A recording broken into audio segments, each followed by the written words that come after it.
Hello and welcome to today's workshop. Today we're going to focus on copyright, but not just copyright. We're going to focus on a portion of copyright, and that's the audio portion. So if you can hear things, as teachers, we want to know, can we use them? If I can pull it up, then I'd like to use it. So I want to talk to you all today about knowing what you can use and how to use it legally. I am Natasha Smith, and I am your workshop presenter. So we're going to dig right in, but before we get into exactly what audio copyright is, we want to know what is copyright itself. So when you think about copyright, you think about legal things. You want to do things that are legal when you're finding materials for your students. So copyright provides legal protection for original works. These are works that people have created and they want all their rights to it. So our focus is going to be on recorded videos, music performances, and even music from offline.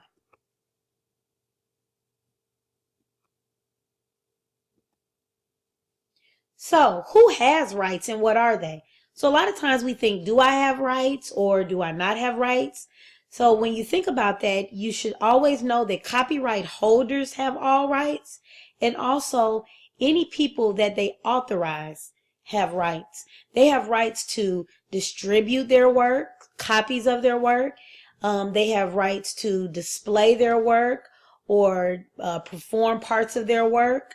They also have the right to reproduce parts of it, and sometimes they can change it and add to it. And that's only if you're a copyright holder or you have rights to it. Now, what we forget is about fair use. So wait, let me tell you about fair use. Fair use is a really good idea, and it is a resource for teachers.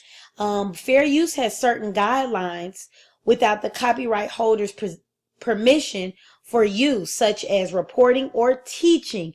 And you'll see the emphasis on teaching. So when you're teaching, you have some things that you can do as a teacher. You can, depending on the nature of the work that you're doing, the purpose and character of use, the amount of work to be used, and the effect of any use on the market for the work. Those are the things that you need to consider when you're thinking about using them as a teacher. So now that leads us right into our main focus, which is audio copyright. I want to start off by telling you about an act that was presented in 1992 and put into effect. It's the Audio Home Recording Act. That act enabled the release of recordable digital formats. So that means that now things are pushed out and you can actually use them in your home if you have rights.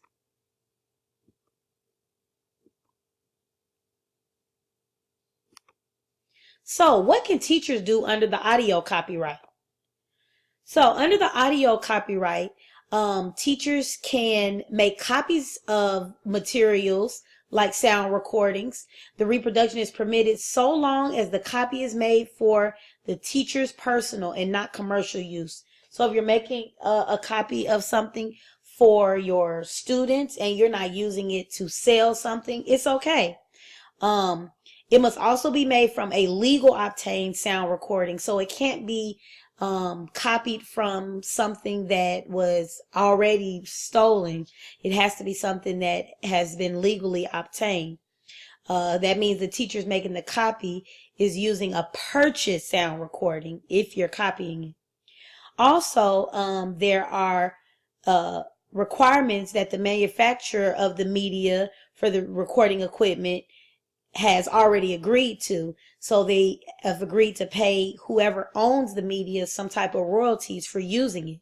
So for example, if you already have a, let's just say a Beats account, that's where you can have tons of music.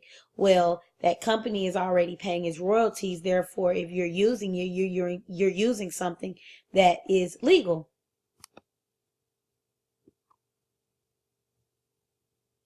What can teachers do under the audio copyright? All right. Under the audio copyright, there are some things that teachers can do with videos and music. You can show students and embed any video from YouTube and several other websites. If there's an embed code, you can use it. You can use a blog or website as long as they give you a web embed code. So if you want to put something on your blog or on your website, it's no problem if the embed code is there. Your students can't necessarily use parts of the video on YouTube or other sources to make mashups as part of another video. So you can't take different videos and mash it up to create your own. Teachers can't do that, nor students, but if you're going to just utilize the video, that's okay. And you always want to make sure you have permission to use any video that you are cutting or making changes to or adding to a project.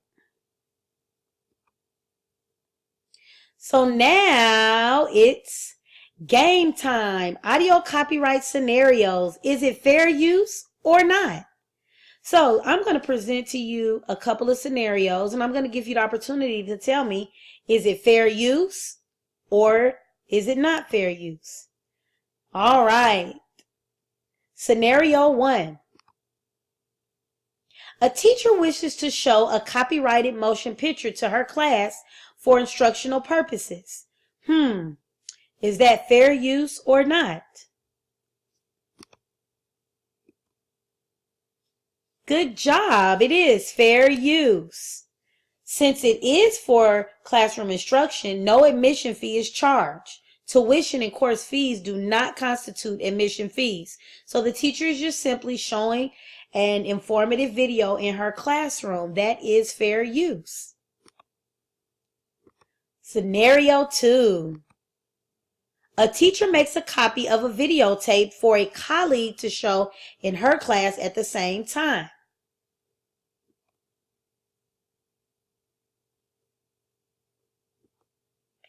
Not fair use. No, no, no. That's a no-no. The teacher may lend her personal copy of the videotape to a colleague for this purpose. She cannot make another copy of it so they can utilize at the same time, but she can lend out her copy. And scenario 3.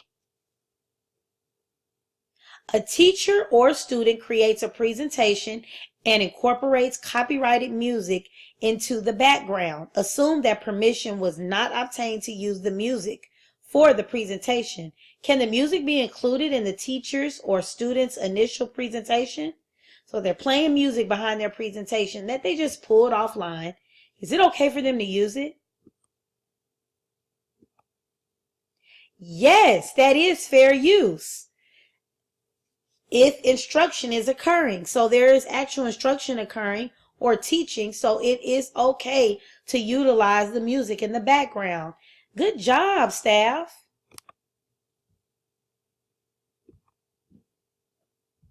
Now, what I've provided for you is a copyright and fair use cheat sheet for audio. And what you can do is you can check out the first column, which has the work, music, television shows, and videos. Then I tell you what you can do under fair use. And then I tell you what you cannot do, which would be a violation. So you can utilize this when you're wondering what can you do and what can you not do within your classroom and with your students.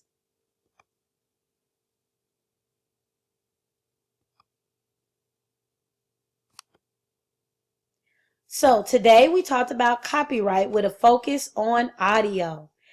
What I have provided for you at the end of this workshop is some resources for places you can go to get information that you would like to use in your room. Different audio presentations, different music, different videos.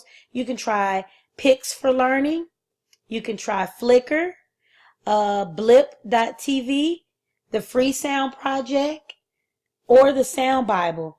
And believe me, there are tons more out there, but these are enough to get you started. I am Natasha Smith, and I hope this copyright audio workshop has been beneficial for you. If you have any questions, please feel free to come and see me when you like. Thank you.